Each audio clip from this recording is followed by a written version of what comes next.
Hi everyone, welcome to Make It with Moyaa Mondays. We're going to do this segment where we show you how to use our Moyaa Shea Butter and our essential oils to make fun do-it-yourself recipes for your skin, hair, and your home. We want to stress that these are fun recipes to make in your own kitchen and are not professional formulations. We will not be using water, therefore we will not be using preservatives. If you want to do more advanced recipes and formulations, you need to research natural preservatives in order to make your products safe. We'll show you how to do our recipes and what we use to make them safe as we go along. So join us for a little fun in the kitchen. For our recipes, you just need some simple equipment that you can find in your kitchen. Some bowls, some utensils, measuring cups and spoons. To melt your ingredients, we are going to be using a rice cooker, but if you have a double broiler, that would be great. And if not, you can simply use a mason jar in a pot of hot water.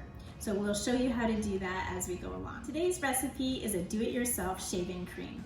We want to stress that if you're a minimalist and you want very simple products, just remember our bar of soap can also act as a shaving cream. Simply take your shaving brush, rinse it in some warm water, and lather up our bar, and you can see how you'll get a nice thick lather and you can use that for shaving.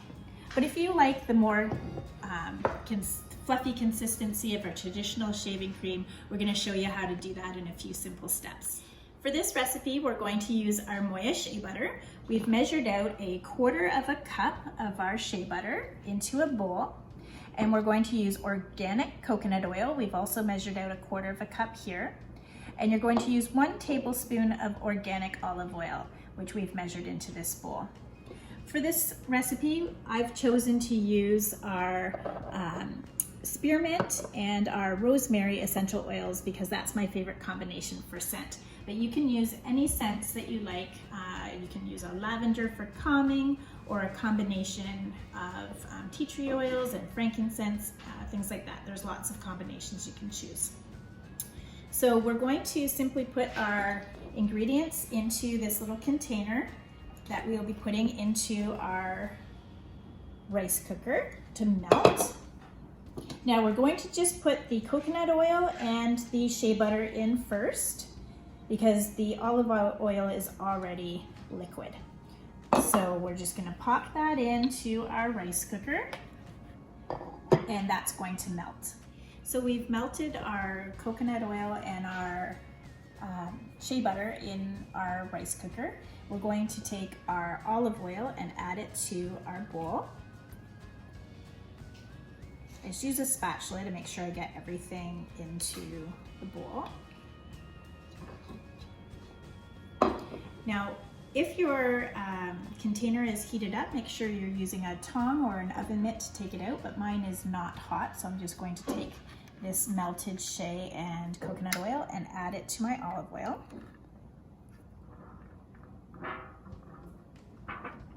Again, just using your spatula to get everything, every last drop. And you can give that a little stir. Now when it cools a little bit, we're going to add our essential oils.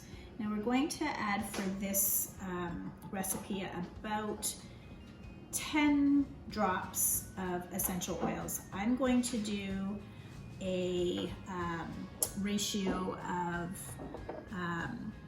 6 drops of spearmint and 4 drops of rosemary.